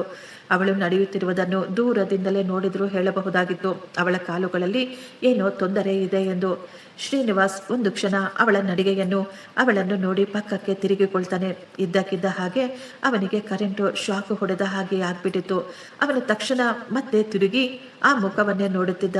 ಅವನ ಕೈಯಲ್ಲಿದ್ದ ಕೂಲ್ ಡ್ರಿಂಕ್ಸ್ ಕೂಡ ಈಗ ಜಾರಿ ಕೆಳಗೆ ಬಿದ್ದು ಹೋಗಿತ್ತು. ಅವನ ಹೃದಯ ತುಂಬಾ ಜೋರು ಜೋರಾಗಿ ಹೊಡೆದುಕೊಳ್ತಾ ಇತ್ತು. ಅವನ ಬಾಯಿಂದ ಒಂದೇ ಒಂದು ಪದ ಮಾತ್ರ ಹೊರಗೆ ಬಂದಿತ್ತು, ಅಂಜಲಿ. ಆ ಮುಖವನ್ನು, ಆ ಹೆಸರನ್ನು ಮರೆಯಲು ಅವನು ಸುಮಾರು 6 ತಿಂಗಳಿಂದ ಸತತವಾಗಿ ಪ್ರಯತ್ನ ಪಡ್ತಾ ಇದ್ದ. ಈ ದಿನ ಅವನ ಕಣ್ಣ ಮುಂದೆ ಅದೇ ಮುಖ, ಅದೇ ಹೆಸರು ಮತ್ತೆ ಕಾಣಿಸುತ್ತಿತ್ತು.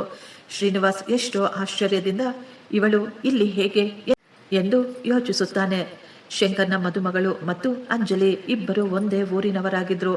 ಅಂಜಲಿ ಮೇಘ ದೂರದ ಸಂಬಂಧಿ ಕೂಡ. ಆದ್ದರಿಂದಲೇ ಅಂಜಲಿ ಮೇಘಾಳ ಮದುವೆಯನ್ನು ನೋಡಲು ಬಂದಿದ್ಲು. ಅಂಜಲಿಯನ್ನು ಅಲ್ಲಿ ಆ ರೀತಿ ನೋಡಿ ಶ್ರೀನಿವಾಸ್ನ ಹೃದಯದಲ್ಲಿ ಸಾವಿರಾರು ಪ್ರಶ್ನೆಗಳು, ಅವನ ಹೃದಯದಲ್ಲಿ ಅಡಗಿದ್ದ ದುಃಖ ಎಲ್ಲವೂ ಒಟ್ಟಿಗೆ ಹೊರಗೆ ಬಂದಿದ್ವು. ಶ್ರೀನಿವಾಸ್ ಅಂದುಕೊಳ್ತಾನೆ, ಇದು ತುಂಬಾ ಒಳ್ಳೆಯ ಸಮಯ. ಈ ದಿನ ನಾನು ನೇರವಾಗಿ ಅವಳ ಬಳಿ ಮಾತನಾಡ್ತೀನಿ. ಇಷ್ಟಕ್ಕೂ ನಾನು ಮಾಡಿದ ತಪ್ಪಾದರೂ ಏನು ಅಂತ ಕೇಳಿ ತಿಳಿದುಕೊಳ್ಳಬೇಕು ಅಂದುಕೊಳ್ತಾ ಇದ್ದ. ಅವನ ದೂರದಿಂದಲೇ ಅಂಜಲಿಯನ್ನು ಗಮನಿಸುತ್ತಿದ್ದ. ಅಂಜಲಿಯ ಮುಖದ ಮೇಲೆ ಮೊದಲಿದ್ದಂತಹ ಸಂತೋಷ, ಆ ಹೊಳಪು ಕಾಣಿಸುತ್ತಿರಲಿಲ್ಲ. ಅವಳು ನಡೆಯುತ್ತಿರುವ ರೀತಿಯನ್ನು ನೋಡಿ ಅವನ ಹೃದಯ ಛಿದ್ರವಾದಂತೆ ಆಗಿಬಿಟ್ಟಿತ್ತು. ಅವನು ತನ್ನ ಮನಸ್ಸಿನಲ್ಲಿಯೇ ಅಂದುಕೊಳ್ತಾನೆ, ಇಷ್ಟಕ್ಕೂ ಅಂಜಲಿಗೆ ಏನಾಯಿತು? ನನ್ನ ಅಂಜಲಿ ಯಾಕೆ ಈ ರೀತಿ ನಡೀತಾ ಇದ್ದಾಳೆ? ಅಷ್ಟರಲ್ಲೇ ಅಂಜಲಿ ಅವರ ಅಮ್ಮ ಅವಳನ್ನು ಒಂದು ಮೂಲೆಯಲ್ಲಿ ಚೇರಿನ ಮೇಲೆ ಕೂರಿಸಿ ಅವರು ಸ್ವಲ್ಪ ಕೆಲಸ ಇದೆ ಎಂದು ಬೇರೆ ಕಡೆ ಹೊರಟು ಹೋಗಿದ್ರು. ಅಂಜಲಿ ಒಂದು ಮೂಲೆಯಲ್ಲಿ ಒಂಟಿಯಾಗಿ ತಲೆ ಬಗ್ಗಿಸಿಕೊಂಡು ಕುಳಿತುಕೊಂಡಿದ್ಲು.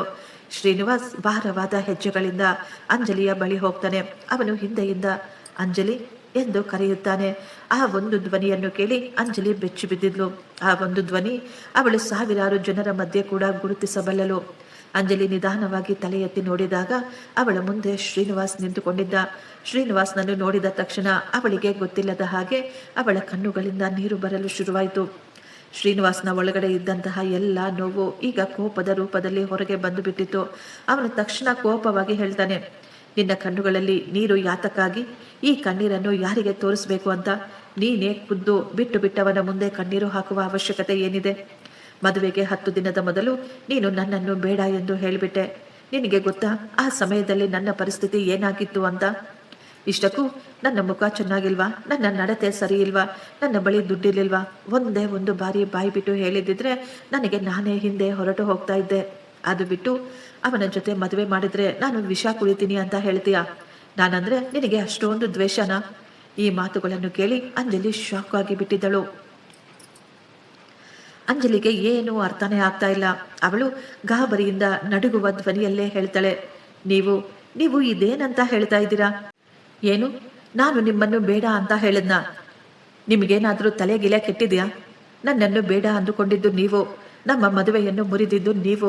ನಿಮ್ಮ ತಂದೆಯವರು ಖುದ್ದು ಆಸ್ಪತ್ರೆಗೆ ಬಂದಿದ್ರು. ಅವರು ಆಸ್ಪತ್ರೆಯಲ್ಲೇ ನೇರವಾಗಿ ಎಲ್ಲರಿಗೂ ಹೇಳಿಬಿಟ್ಟಿದ್ರು, ನಮ್ಮ ಮಗ ಈ ಅಂಗವಿಕಲೆ ಹುಡುಗಿಯ ಜೊತೆ ಯಾವತ್ತೂ ಮದುವೆಯಾಗೋದಿಲ್ಲ ಅಂತ. ಈ ಮಾತುಗಳನ್ನು ಕೇಳಿ ಶ್ರೀನಿವಾಸ್ಗೆ ಅನ್ನಿಸುತ್ತಿತ್ತು, ಯಾರೋ ಪಾದರಸವನ್ನು ಅವನ ಕಿವಿಯೊಳಗೆ ಹಾಕುತ್ತಿದ್ದಾರೆ ಎಂದು. ಏನು, ಆಸ್ಪತ್ರೆನಾ? ಯಾವ ಆಸ್ಪತ್ರೆ? ಯಾಕೆ ಆಸ್ಪತ್ರೆಗೆ? ಅಂಜಲಿ, ನನಗೆ ಅರ್ಥವಾಗುವ ಹಾಗೆ ನೀಟಾಗಿ ಹೇಳು. ಇಷ್ಟಕ್ಕೂ ನೀನು ಏನು ಹೇಳಬೇಕು ಅಂದುಕೊಂಡಿದ್ಯಾ?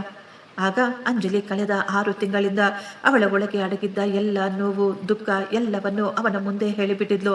ಮದುವೆಗೆ 10 ದಿನದ ಮೊದಲು ದೇವಸ್ಥಾನದಿಂದ ವಾಪಸ್ ಬರುವಾಗ ಅವಳಿಗೆ ನಡೆದಂತಹ ಆ ಭಯಾನಕವಾದ ಆಕ್ಸಿಡೆಂಟ್, ಅವಳ ಮುರಿದ ಕಾಲುಗಳು, ಆಪರೇಷನ್ಗಳು, ಡಾಕ್ಟರ್ನ ಮಾತುಗಳು, ಬಹುಶಃ ಜೀವನವೆಲ್ಲ ಸ್ವಲ್ಪ ಕುಂಟಬಹುದು ಎನ್ನುವ ಆ ಮಾತುಗಳು, ನಂತರ ರಾಮ್ ಪ್ರಸಾದ್ ಅವರು ಆಸ್ಪತ್ರೆಗೆ ಬಂದಿದ್ದು, ಈ ವಿಷಯಗಳು ತಿಳಿದು ಅವರು ಸಂಬಂಧವನ್ನು ಮುರಿದು ಹಾಕಿದ್ದು. ಅಂಜಲಿ ಅಳುತ್ತಾ ಹೇಳ್ತಾಳೆ, ಯಾವ ವ್ಯಕ್ತಿ? ನಾನು ನಿನ್ನನ್ನು ಜೀವನವೆಲ್ಲ ಕಣ್ಣಿನ ರೆಪ್ಪೆಯ ಹಾಗೆ ಕಾಪಾಡುತ್ತೇನೆ, ನಿನ್ನ ಕಣ್ಣಿಂದ ಒಂದೇ ಒಂದು ತೊಟ್ಟು ಕಣ್ಣೀರು ಬರದ ಹಾಗೆ ನೋಡಿಕೊಳ್ಳುತ್ತೇನೆ ಎಂದು ಪ್ರಮಾಣ ಮಾಡಿದ್ನೋ, ಅದೇ ವ್ಯಕ್ತಿ ನನ್ನ ಕಷ್ಟದ ಸಮಯದಲ್ಲಿ ನನ್ನನ್ನು ಒಂಟಿಯಾಗಿ ಬಿಟ್ಟುಬಿಟ್ಟ. ನಾನು ಪ್ರತಿದಿನ ಹಗಲು ರಾತ್ರಿ ಎನ್ನದೇ ಕಣ್ಣೀರು ಹಾಕ್ತಾ ಇದ್ದೆ. ನಾನು ನನ್ನ ಮನಸ್ಸಿನಲ್ಲೇ ನಿಮ್ಮನ್ನು ಎಷ್ಟೊಂದು ಬೈಕೊಳ್ತಾ ಇದ್ದೆ ಎಂದು ಅಂಜಲಿ ಹೇಳಬೇಕಾದ್ರೆ ಶ್ರೀನಿವಾಸ್ ಅಲ್ಲೇ ನೆಲದ ಮೇಲೆ ಕುಸಿದು ಬಿದ್ದಿದ್ದ. ಅವನ ದೇಹದ ಶಕ್ತಿ ಎಲ್ಲವೂ ಒಂದೇ ಬಾರಿಗೆ ಹೊರಟು ಹೋದ ಹಾಗೆ ಆಗ್ಬಿಟ್ಟಿತ್ತು. 6 ತಿಂಗಳಿನ ಒಂದೊಂದು ಕ್ಷಣ, ಒಂದೊಂದು ಸುಳ್ಳು ಎಲ್ಲವೂ ಈಗ ಅವನ ಕಣ್ಣ ಮುಂದೆ ಓಡ್ತಾ ಇತ್ತು. ಅವನ ತಂದೆ ಹೇಳಿದ್ರು, ಆ ಹುಡುಗಿ ಈ ಮದುವೆಯನ್ನು ನಿರಾಕರಿಸಿದ್ದಾಳೆ. ಅವಳು ಹೇಳ್ತಾ ಇದ್ಲು, ಅವನನ್ನು ಮದುವೆಯಾಗುವುದಕ್ಕಿಂತ ಸಾಯುವುದೇ ಉತ್ತಮ ಎಂದು. ಆ ಎಲ್ಲ ಮಾತುಗಳು ಅವೆಲ್ಲವೂ ಸುಳ್ಳ? ಶ್ರೀನಿವಾಸ್ಗೆ ಈಗ ಇನ್ನೊಂದು ಮುಖ್ಯವಾದ ಮಾತು ಸಹ ನೆನಪು ಬಂದಿತ್ತು. ಮದುವೆ ಮುರಿದ ನಂತರವೂ ವರದಕ್ಷಿಣೆಗಾಗಿ ಅವರು ಕೊಟ್ಟಂತಹ ಎಲ್ಲ ಸಾಮಾನುಗಳು ಈಗಲೂ ಅವರ ಮನೆಯ ಸ್ಟೋರ್ ರೂಮಿನಲ್ಲಿ ಹಾಗೆಯೇ ಬಿದ್ದಿದ್ದವು. ಅವರ ತಂದೆ ಯಾವತ್ತೂ ಆ ಸಾಮಾನುಗಳನ್ನು ವಾಪಸ್ ಕೊಡಲೇ ಇಲ್ಲ. ಆ ಸಮಯದಲ್ಲಿ ಶ್ರೀನಿವಾಸ್ ಈ ವಿಷಯಗಳ ಬಗ್ಗೆ ಅಷ್ಟೊಂದು ಗಮನ ಕೂಡ ಹರಿಸಲಿಲ್ಲ. ಆದರೆ ಈ ದಿನ ಅವನ ತಲೆಯಲ್ಲಿ ಪ್ರತಿಯೊಂದು ಮಾತುಗಳು ಒಂದಕ್ಕೆ ಒಂದು ಸೇರಿಕೊಳ್ಳುತ್ತಿದ್ದವು. ಅವನ ಕಣ್ಣುಗಳಿಂದ ಸತತವಾಗಿ ಕಣ್ಣೀರು ಬರ್ತಾ ಇತ್ತು. ಅವನು ನಡುಗುತ್ತಿರುವ ಧ್ವನಿಯಲ್ಲೇ ಹೇಳ್ತಾನೆ, ಅಂಜಲಿ, ನನಗಿದರ ಬಗ್ಗೆ ಏನೂ ಗೊತ್ತಿಲ್ಲ.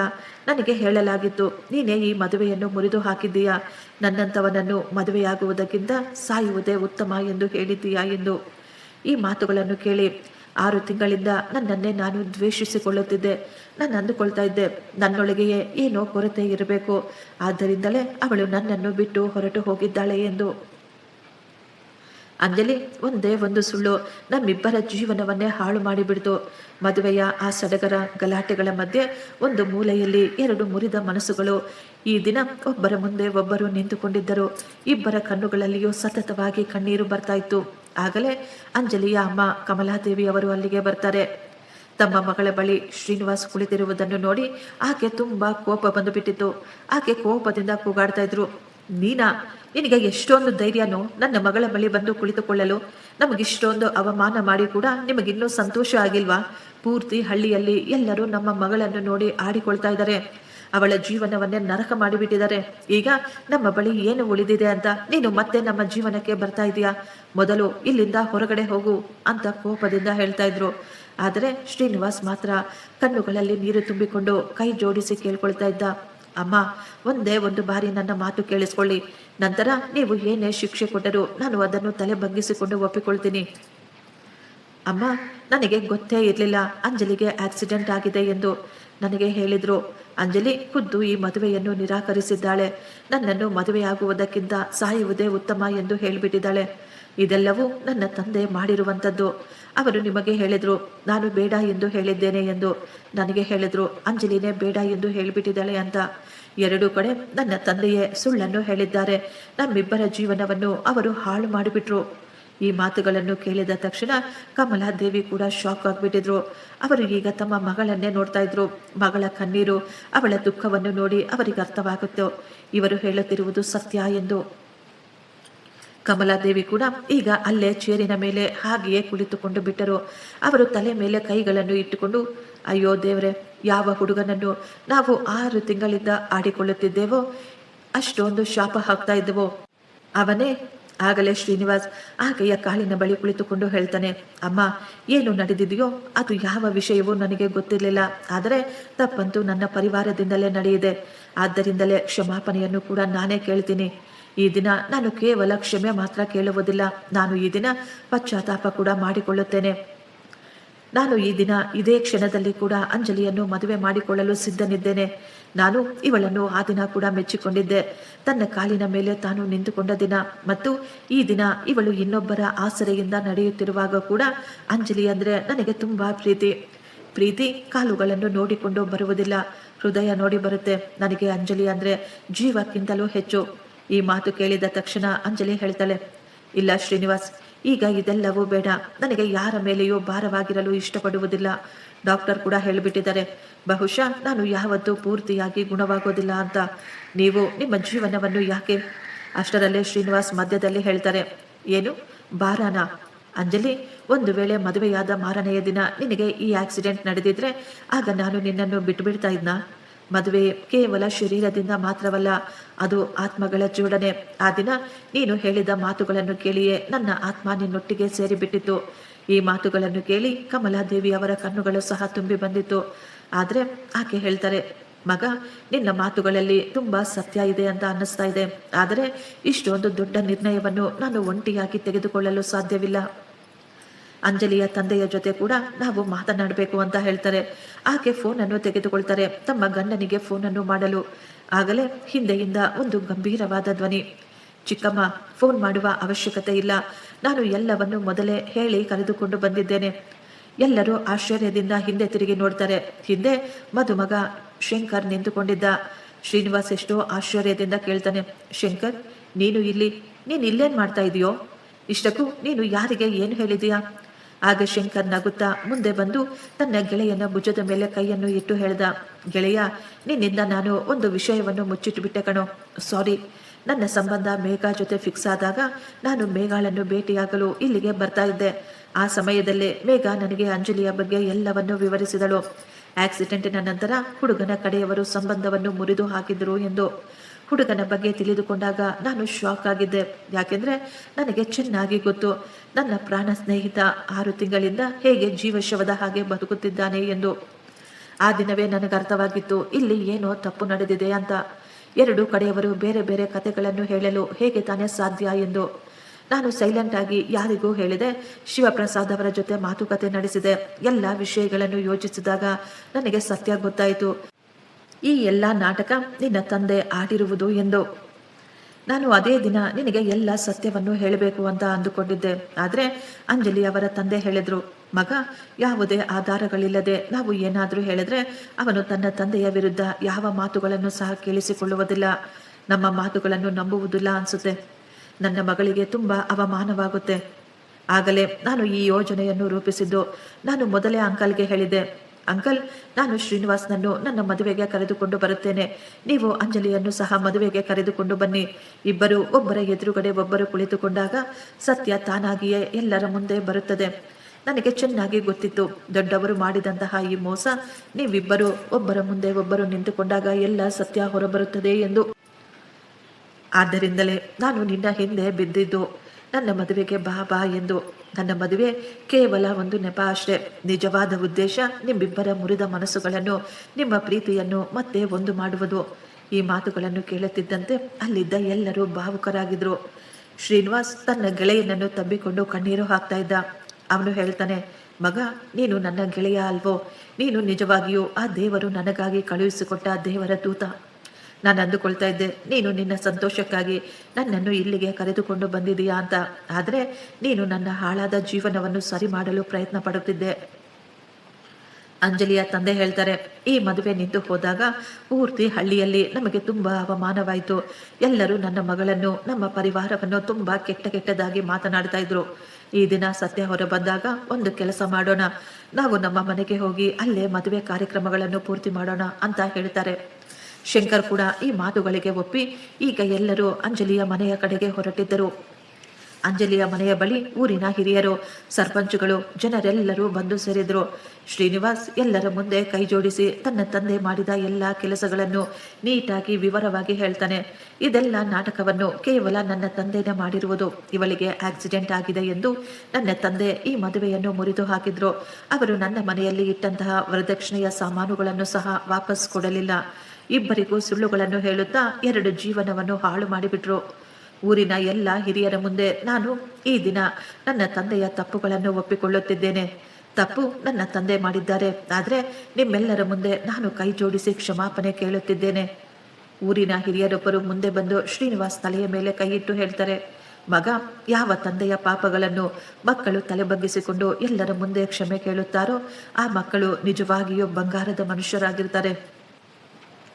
ನಾವುಗಳು ಕೂಡ ಈ ಹೆಣ್ಣು ಮಕ್ಕಳ ಬಗ್ಗೆ, ಇವರ ಕುಟುಂಬದ ಬಗ್ಗೆ ಬಾಯಿಗೆ ಬಂದ ಎಲ್ಲವನ್ನೂ ಮಾತನಾಡಿಬಿಟ್ಟೆವು.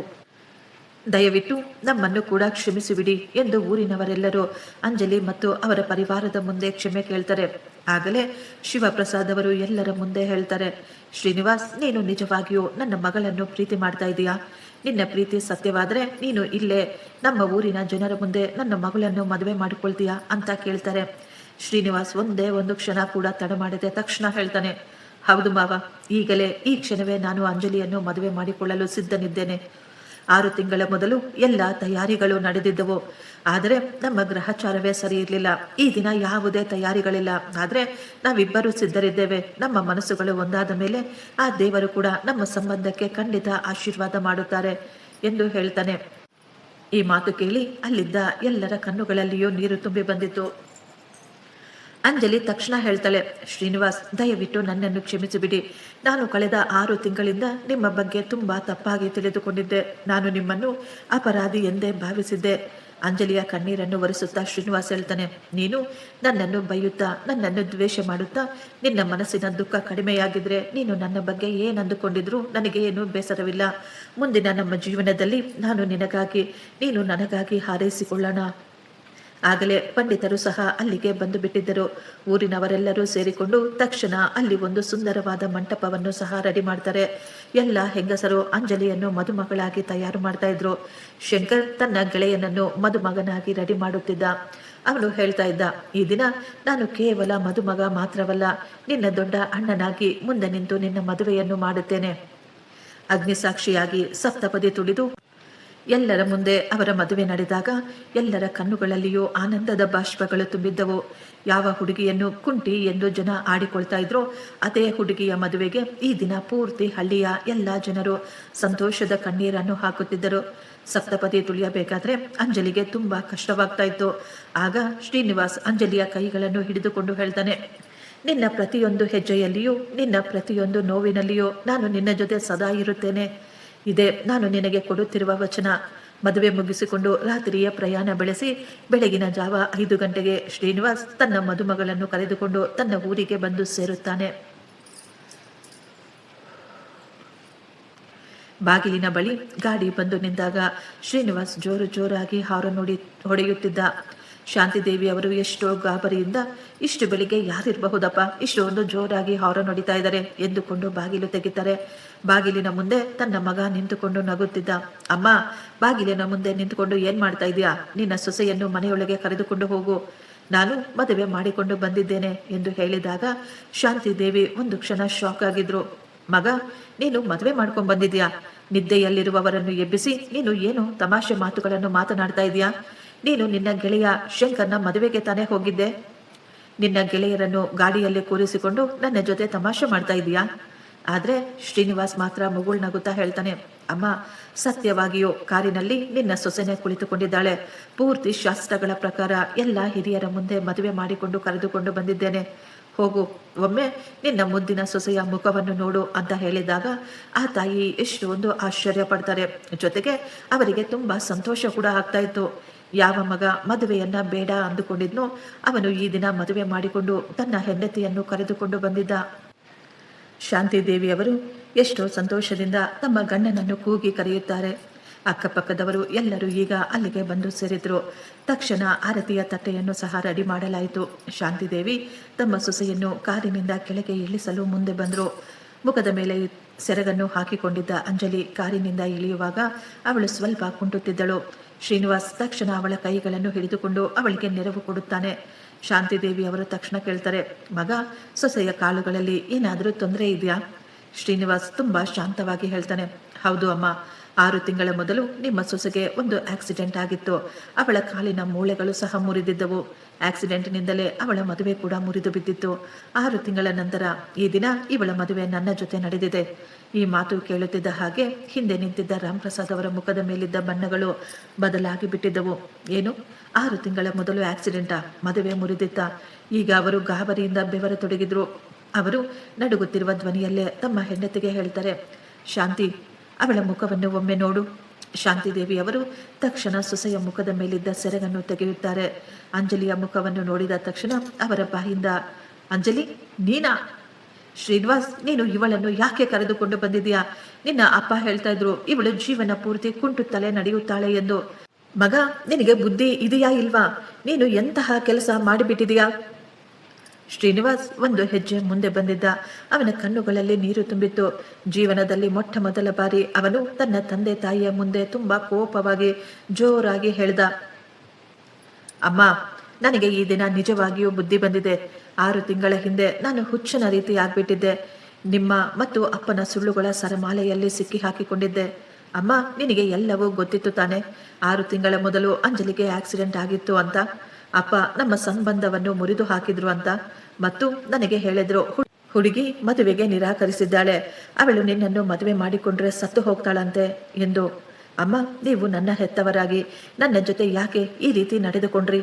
ರಾಮ್ಪ್ರಸಾದ್ ಅವರು ಮಗನಿಗೆ ಅರ್ಥ ಮಾಡಿಸಲು ಪ್ರಯತ್ನ ಪಡ್ತಾರೆ. ಮಗ, ನಾವು ನಿನ್ನ ಒಳ್ಳೆಯದಕ್ಕೆ ಈ ಕೆಲಸವನ್ನು ಮಾಡಿದ್ದು. ಆದರೆ ಶ್ರೀನಿವಾಸ್ ಮಾತ್ರ ಕೋಪವಾಗಿ ಹೇಳ್ತಾನೆ, ಏನು, ನನ್ನ ಒಳ್ಳೆಯದಕ್ಕ? ಇದರಲ್ಲಿ ನನ್ನ ಸಂತೋಷ, ನನ್ನ ಒಳ್ಳೆಯದು ಎಲ್ಲಿದೆ? ಏನಿದೆ? 6 ತಿಂಗಳಿಂದ ನನ್ನ ಮೇಲೆ ನನಗೆ ದ್ವೇಷ ಹುಟ್ಟುಕೊಳ್ತಾ ಇತ್ತು. ನನ್ನ ಮುಖವನ್ನು ಸಹ ನೋಡಿಕೊಳ್ಳುವುದನ್ನು ಬಿಟ್ಟುಬಿಟ್ಟಿದ್ದೆ. ನಾನು ಯೋಚಿಸುತ್ತಿದ್ದೆ ನನ್ನೊಳಗೆಯೇ ಏನೋ ಕೊರತೆ ಇರಬೇಕು ಅಂತ. ಈ ಹುಡುಗಿ ತನ್ನ ಮುರಿದ ಕಾಲುಗಳು, ತನ್ನ ಮುರಿದ ಹೃದಯದ ನೋವನ್ನು ಅನುಭವಿಸುತ್ತಾ ಜನರ ದ್ವೇಷವನ್ನು, ಜನರ ಬೈಗುಳವನ್ನು ಕೇಳಿಸ್ಕೊಳ್ತಾ ಇದ್ಲು. ನೀವುಗಳು ಅವರ ಮನೆಯವರು ಕೊಟ್ಟ ವರದಕ್ಷಿಣೆಯ ಸಾಮಾನುಗಳನ್ನು ಸಹ ವಾಪಸ್ ಕೊಡಲಿಲ್ಲ. ಸ್ಟೋರ್ ರೂಮಿನಲ್ಲಿ ಈ ದಿನವೂ ಭದ್ರವಾಗಿ ಎತ್ತಿಟ್ಟುಕೊಂಡಿದ್ದೀರಾ. ಒಬ್ಬ ಬಡ ಸ್ಕೂಲ್ ಟೀಚರ್ನ ಪೂರ್ತಿ ಜೀವನವನ್ನು ನೀವು ಕಸಿದುಕೊಂಡು ಬಿಟ್ರಿ. ಈ ಮಾತು ಕೇಳುತ್ತಿದ್ದ ಹಾಗೆ ಅಲ್ಲಿದ್ದ ಎಲ್ಲರೂ ಮೌನವಾಗಿ ಇವರುಗಳನ್ನೇ ನೋಡ್ತಾ ಇದ್ರು. ಶ್ರೀನಿವಾಸ್ ಮುಂದೆ ಹೇಳ್ತಾನೆ, ಅಪ್ಪ, ಒಂದೇ ಒಂದು ಮಾತು ಹೇಳಿ, ಒಂದು ವೇಳೆ ಇದೇ ಆಕ್ಸಿಡೆಂಟ್ ಮದುವೆಯಾದ ನಂತರ ನಡೆದಿದ್ರೆ ಆಗ ನೀವು ಏನ್ ಮಾಡ್ತಾ ಇದ್ರಿ? ನೀವು ನಿಮ್ಮ ಸೊಸೆಯನ್ನು ಮನೆಯಿಂದ ಓಡಿಸಿ ಬಿಡ್ತಾ ಇದ್ರಾ? ಆಗ ಇವಳು ನನ್ನ ಹೆಂಡತಿ ಆಗಿರ್ತಾ ಇರ್ಲಿಲ್ವಾ? ನಿಮ್ಮ ದೃಷ್ಟಿಯಲ್ಲಿ ಸಂಬಂಧಗಳು ಅಂದ್ರೆ ಏನು?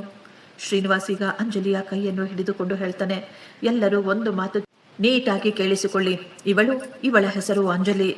ಶ್ರೀನಿವಾಸ್, ಪೂರ್ತಿ ಶಾಸ್ತ್ರಗಳ ಪ್ರಕಾರ ಎಲ್ಲ ಜನರ ಮುಂದೆ ನಾನು ಇವಳನ್ನು ಮದುವೆ ಮಾಡಿಕೊಂಡು ಕರೆದುಕೊಂಡು ಬಂದಿದ್ದೇನೆ. ಇನ್ನು ಮುಂದೆ ಇವಳು ನನ್ನ ಹೆಂಡತಿ.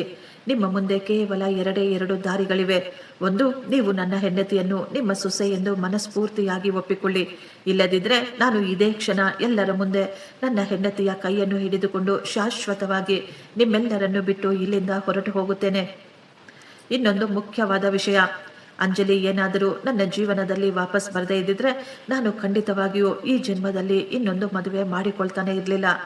ನಾನು ಒಂಟಿಯಾಗಿಯೇ ಸತ್ತು ಹೋಗ್ತಾ ಇದ್ದೆ. ಅಪ್ಪ, ಅಮ್ಮ, ಈಗ ತೀರ್ಮಾನ ನಿಮ್ಮದು ಅಂತ ಹೇಳ್ತಾನೆ. ಅಲ್ಲಿ ನಿಂತಿದ್ದ ಎಲ್ಲರೂ ಶ್ರೀನಿವಾಸ್ನ ಈ ರೂಪ ನೋಡಿ ದಂಗಾಗಿ ಹೋಗಿದ್ರು. ಆಗಲೇ ಪಕ್ಕದ ಮನೆಯ ಅಜ್ಜಿ ಒಬ್ಬರು ಹೇಳ್ತಾರೆ, ಮಗ, ನಿನ್ನಂತಹ ಗಂಡ ಸಿಕ್ಕಿದ್ದು, ನಿನ್ನಂತಹ ಮಗ ಸಿಕ್ಕಿದ್ದು ನಿಜವಾಗಿಯೂ ಇವರ ಪುಣ್ಯ. ಈಗಿನ ಕಾಲದಲ್ಲಿ ಎಷ್ಟೋ ಜನ ಕಟ್ಟಿಕೊಂಡ ಹೆಂಡತಿಯರನ್ನೇ ಬಿಟ್ಟು ಬಿಡ್ತಾ ಇದ್ದಾರೆ. ಆದರೆ ನೀನು ಕಾಲು ಮುರಿದುಕೊಂಡ ಈ ಹುಡುಗಿಗಾಗಿ ಪೂರ್ತಿ ಪ್ರಪಂಚದ ವಿರುದ್ಧ ಹೋರಾಡಿದ್ದೀಯಾ. ರಾಮ್ಪ್ರಸಾದ್ ಅವರ ಕಣ್ಣುಗಳಲ್ಲಿಯೂ ಸಹ ಈಗ ನೀರು ತುಂಬಿತ್ತು. ಅವರು ಎಲ್ಲರ ಮುಂದೆ ನಡುಗುತ್ತಲೇ ಅಂಜಲಿಯ ಮುಂದೆ ಬಂದು ಅವಳ ಮುಂದೆ ಕೈ ಜೋಡಿಸಿ, ಮಗಳೇ, ದಯವಿಟ್ಟು ನನ್ನನ್ನು ಕ್ಷಮಿಸಿಬಿಡು. ನಾನು ಈ ಸಮಾಜದ ಭಯದಿಂದ ನಿನ್ನ ಜೊತೆ, ನಿನ್ನ ಪರಿವಾರದ ಜೊತೆ, ಖುದ್ದು ನನ್ನ ಮಗನ ಜೊತೆ ಕೂಡ ತುಂಬ ಅನ್ಯಾಯ ಮಾಡಿಬಿಟ್ಟೆ. ನಾನು ನನ್ನ ಮಗನ ಒಳ್ಳೆಯದಕ್ಕೆ ಎಲ್ಲವನ್ನು ಮಾಡುತ್ತಿದ್ದೇನೆ ಎಂದು ನಾನು ಅಂದುಕೊಂಡಿದ್ದೆ. ಆದರೆ ನನಗೆ ಈ ದಿನ, ಈ ಕ್ಷಣವೇ ಗೊತ್ತಾಯಿತು ನಾನು ನನ್ನ ಮಗನ ಜೀವನವನ್ನೇ ಹಾಳು ಮಾಡಿಬಿಟ್ಟಿದ್ದೀನಿ ಅಂತ. ದಯವಿಟ್ಟು ಒಂದೇ ಒಂದು ಬಾರಿ ನಿಮ್ಮ ಮಾವನನ್ನು ಕ್ಷಮಿಸಿಬಿಡಮ್ಮ ಅಂತ ಕೇಳಿಕೊಳ್ಳುತ್ತಿದ್ದರು. ಅಂಜಲಿ ಮುಂದೆ ಬಂದು ನಡುಗುತ್ತಿರುವ ಕೈಗಳಿಂದಲೇ ತನ್ನ ಮಾವನ ಕೈಗಳನ್ನು ಹಿಡಿದುಕೊಂಡು ಹೇಳ್ತಾಳೆ, ಇಲ್ಲ ಮಾವ, ನೀವು ದೊಡ್ಡವರು, ದಯವಿಟ್ಟು ನೀವು ನಮ್ಮ ಮುಂದೆ ಕೈಯನ್ನು ಜೋಡಿಸಬೇಡಿ. ನಿಮ್ಮ ಕೈಗಳು ಯಾವಾಗಲೂ ನಮಗೆ ಆಶೀರ್ವಾದವನ್ನು ಕೊಡುತ್ತಾ ಇರಬೇಕು. ಕಳೆದು ಹೋದದ್ದನ್ನು ಬಿಟ್ಟು ಬಿಡಿ. ಈಗ ನನಗೆ ನನ್ನ ಶ್ರೀನಿವಾಸ್ ಸಿಕ್ಕಿಬಿಟ್ಟಿದ್ದಾನೆ. ನನಗೆ ನನ್ನ ಮನೆ ಸಿಕ್ಕಿದೆ. ಈಗ ನನ್ನ ಮನಸ್ಸಿನಲ್ಲಿ ಯಾರ ಮೇಲೆಯೂ ಯಾವುದೇ ಕೋಪ ದ್ವೇಷ ಇಲ್ಲ ಎಂದು ಹೇಳುತ್ತಾರೆ. ಶಾಂತಿದೇವಿಯವರು ಅಳುತ್ತಾ ಅಂಜಲಿಗೆ ಆರತಿಯನ್ನು ತೆಗೆದು ಸೊಸೆಯನ್ನು ಮನೆ ತುಂಬಿಸಿಕೊಳ್ಳುತ್ತಾರೆ. ಅದೇ ವಾರ ಶ್ರೀನಿವಾಸ್ನ ತಂದೆ ಅಂಜಲಿಯ ತವರು ಮನೆಗೆ ಹೋಗ್ತಾರೆ. ಅವರು ಎಲ್ಲರ ಮುಂದೆ ಕೈ ಜೋಡಿಸಿ ಅವರ ಬಳಿ ಕ್ಷಮಾಪಣೆಯನ್ನು ಕೇಳಿಕೊಳ್ತಾ ಇದ್ರು. ಕಳೆದ 6 ತಿಂಗಳಿಂದ ಅವರ ಮನೆಯಲ್ಲಿ ಬಿದ್ದಿದ್ದಂತಹ ಎಲ್ಲ ಸಾಮಾನುಗಳನ್ನು ಗೌರವವಾಗಿ ಅವರಿಗೆ ವಾಪಸ್ ಕೊಟ್ಟು ಬಿಡುತ್ತಾರೆ ಮತ್ತು ಊರಿನ ಎಲ್ಲ ಜನರ ಮುಂದೆ ಧೈರ್ಯವಾಗಿ ಹೇಳ್ತಾರೆ, ಇನ್ನು ಮುಂದೆ ನನ್ನ ಸೊಸೆಯ ಚಿಕಿತ್ಸೆಯ ವೆಚ್ಚವನ್ನು ನಾನೇ ಭರಿಸುತ್ತೇನೆ. ನಗರದ ದೊಡ್ಡ ಹಾಸ್ಪಿಟಲ್ನಲ್ಲಿ ನಾನು ನನ್ನ ಸೊಸೆಗೆ ಚಿಕಿತ್ಸೆಯನ್ನು ಕೊಡಿಸುತ್ತೇನೆ. ಈಗ 2 ಪರಿವಾರಗಳು ಒಬ್ಬರ ಬಳಿ ಒಬ್ಬರು ಕ್ಷಮಾಪಣೆಯನ್ನು ಕೇಳಿಕೊಂಡು ಒಂದಾಗಿದ್ದರು. ಶಂಕರ್ ತನ್ನ ಹೆಂಡತಿ ಮೇಘಳನ್ನು ಕರೆದುಕೊಂಡು ಮೊಟ್ಟ ಮೊದಲ ಬಾರಿ ಶ್ರೀನಿವಾಸ್ ಮನೆಗೆ ಬಂದಿದ್ದ. ಶ್ರೀನಿವಾಸ್ ಎಲ್ಲರ ಮುಂದೆ ಹೇಳ್ತಾನೆ, ಜನ ಹೇಳ್ತಾರೆ ಅಣ್ಣ ತಮ್ಮಂದಿರ ಸಂಬಂಧ ರಕ್ತದಿಂದ ಬರುತ್ತೆ ಎಂದು. ಆದರೆ ನನ್ನ ಈ ಅಣ್ಣ ನನಗೆ ಆ ದೇವರು ಕೊಟ್ಟವರ. ಯಾವ ಗೆಳೆಯ ನನ್ನ ಸಂತೋಷವನ್ನು ತನ್ನ ಮದುವೆಯನ್ನು ನನ್ನ ಮದುವೆಯ ದಾರಿಯನ್ನಾಗಿ ಮಾಡಿದ್ನೋ ಅದಕ್ಕಿಂತಲೂ ದೊಡ್ಡ ಸಂಬಂಧ ಈ ಪ್ರಪಂಚದಲ್ಲಿ ಯಾವುದೂ ಇರೋದಿಲ್ಲ ಎಂದು. ಸಮಯ ಇದೇ ರೀತಿ ಕಳೆಯುತ್ತಿತ್ತು. ಶ್ರೀನಿವಾಸ್ ಪ್ರತಿ ತಿಂಗಳು ತನ್ನ ಹೆಂಡತಿಯನ್ನು ಕರೆದುಕೊಂಡು ನಗರದ ದೊಡ್ಡ ಆಸ್ಪತ್ರೆಯಲ್ಲಿ ಚಿಕಿತ್ಸೆ ಕೊಡಿಸುತ್ತಿದ್ದ. ಅವನೇ ಹತ್ತಿರ ನಿಂತು ಎಕ್ಸಸೈಸ್ ಕೂಡ ಮಾಡಿಸುತ್ತಿದ್ದ. ಪ್ರತಿಯೊಂದು ಹೆಜ್ಜೆಯಲ್ಲೂ ಅವಳಿಗೆ ಆಸರೆಯಾಗಿ ನಿಂತುಕೊಂಡಿದ್ದ. ಡಾಕ್ಟರ್ಗಳು ಜೀವನ ಪೂರ್ತಿ ಇವಳು ಕುಂಟುತ್ತಲೇ ಇರುತ್ತಾಳೆ ಎಂದು ಹೇಳಿದರು. ಆದರೆ ಅಂಜಲಿ ಈಗ ಕೇವಲ ಒಂದೇ 1 ವರ್ಷದಲ್ಲಿ ಯಾರ ಆಸರೆಯೂ ಇಲ್ಲದೆ ನೀಟಾಗಿ ನಡೆಯಲು ಶುರು ಮಾಡಿದ್ಲು. ಆ ದಿನ ಮೊಟ್ಟ ಮೊದಲ ಮಳೆ ಬಂದಾಗ ಅವರಿಬ್ಬರು ಮಹಡಿಯ ಮೇಲೆ ನಿಂತು ಮನಸ್ಫೂರ್ತಿಯಾಗಿ ಮಳೆಯಲ್ಲಿ ನೆನೆದಿದ್ದರು. ಆ ದಿನ ಶ್ರೀನಿವಾಸ್ ತುಂಬಾ ಕಷ್ಟಪಟ್ಟು ತನ್ನ ಹೆಂಡತಿಗಾಗಿ ಬೋಂಡಾಗಳನ್ನು ಸಹ ರೆಡಿ ಮಾಡ್ತಾನೆ. ಅವರಿಬ್ಬರು ಅಲ್ಲೇ ಮಳೆಯಲ್ಲಿ ಕುಳಿತುಕೊಂಡು ಅದನ್ನು ತಿನ್ನುತ್ತಿದ್ದರು. ಅವನು ತನ್ನ ಹೆಂಡತಿಗೆ ಕೊಟ್ಟಂತಹ ಮೊದಲನೆಯ ವಚನವನ್ನು ನೆರವೇರಿಸಿದ್ದ. ಕೆಲವೇ ತಿಂಗಳಲ್ಲಿ ಆ ಮನೆಯ ಅಂಗಳದಲ್ಲಿ ಮುದ್ದಾದ ಅವಳಿ ಜವಳಿ ಮಕ್ಕಳ ನಗುವಿನ ಶಬ್ದಗಳು ಕೇಳಿಸುತ್ತಿದ್ದವು. ಶಾಂತಿದೇವಿಯವರು ತಮ್ಮ ಮೊಮ್ಮಕ್ಕಳನ್ನು ಮಡಿಲಿನಲ್ಲಿ ಎತ್ತುಕೊಂಡು ಹೇಳ್ತಾ ಇದ್ರು, ನಮ್ಮ ಮನೆಯಲ್ಲಿರುವ ಈ ಎಲ್ಲ ಸಂತೋಷವು ಕೇವಲ ನನ್ನ ಸೊಸೆಯಿಂದಲೇ ಬಂದಿರುವುದು ಎಂದು. ಫ್ರೆಂಡ್ಸ್, ಈ ಸ್ಟೋರಿ ನಿಮಗೆ ಇಷ್ಟವಾಗಿದ್ದರೆ ಒಂದು ಲೈಕ್ ಮಾಡಿ ಮತ್ತು ನಮ್ಮ ಚಾನಲನ್ನು ಸಬ್ಸ್ಕ್ರೈಬ್ ಮಾಡಿಕೊಳ್ಳಿ. ಥ್ಯಾಂಕ್ ಯು, ಧನ್ಯವಾದಗಳು.